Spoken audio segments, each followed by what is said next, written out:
My name is Frederick William Kendall. I'm the son of Fred Kendall and Annie Mary Dorkin, and I have a twin sister, Frida, and we were born March 7th, 1927. At 12, my father passed away, and our family life changed. We didn't go back to the cottage anymore, and I just went to school, and I was not a good student. I didn't really like school. Joined the Air Force at 16 in 1943, and things were going well until, they accepted me, and I went to London to go to Toronto Manning Depot, and someone hollered out, "Kendall, we have no birth certificate." I said, "It's all in that big envelope." "Okay," and that was the end of it, the last I heard of it. So I went off to Manning Depot, and I really couldn't believe it. At Manning Depot, the old, to me at 16, old men that were crying themselves to sleep first time away from home. They cut our hair as soon as we got there, and it was all marching here and marching there, and we slept in what they call the bullpens. And after about 8 weeks of that, I got sent to Guelph Pre-Air School, and that was at the Guelph University. So I took my wireless in Guelph. That was about a year, and it was a tough course. It wasn't for left-handed people because we were in cubicles the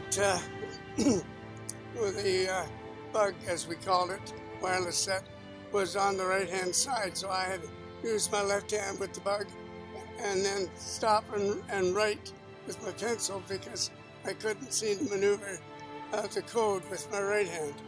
But anyway, we went through that, and while at Guelph, we took air crew, and we flew in Harvards and Yales. And we'd get up in the air, put our antennas down. We had to make so many contacts in 2 hours. Well, we always had our contacts within a half an hour.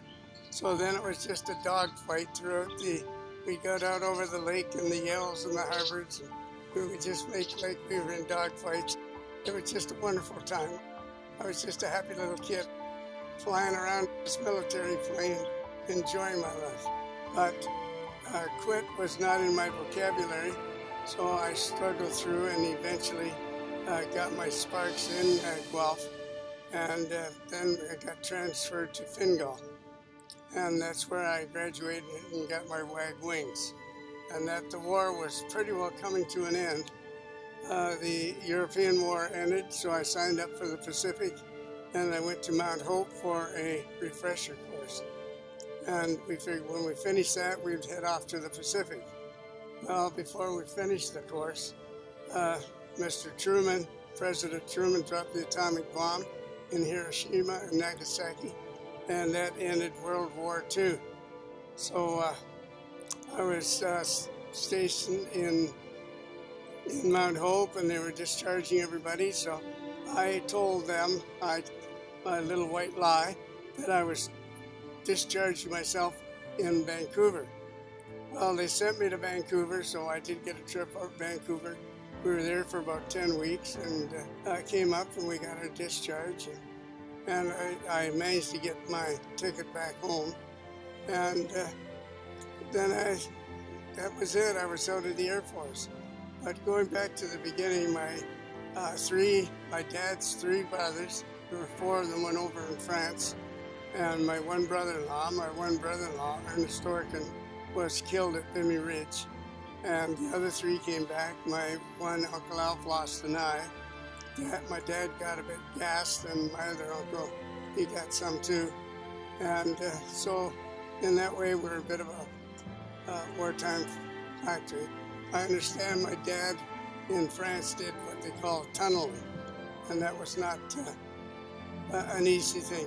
I always wanted to be in that armada of thousands of planes in the sky at one time. I would think that would be the most fascinating sight in the world. But it didn't happen. I didn't see it. I could just imagine it. That's just the way it is, I guess. I just was a little too young and started too late, and the war ended too early. But we're glad it did.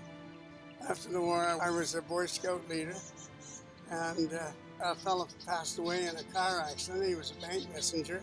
So anyway, the accountant said, Fred, I got a job for you if you want it. Messenger, caretaker of the Imperial Bank of Canada in Woodstock. I sold RIFs and RSPs, and that was really my golden handshake from the bank.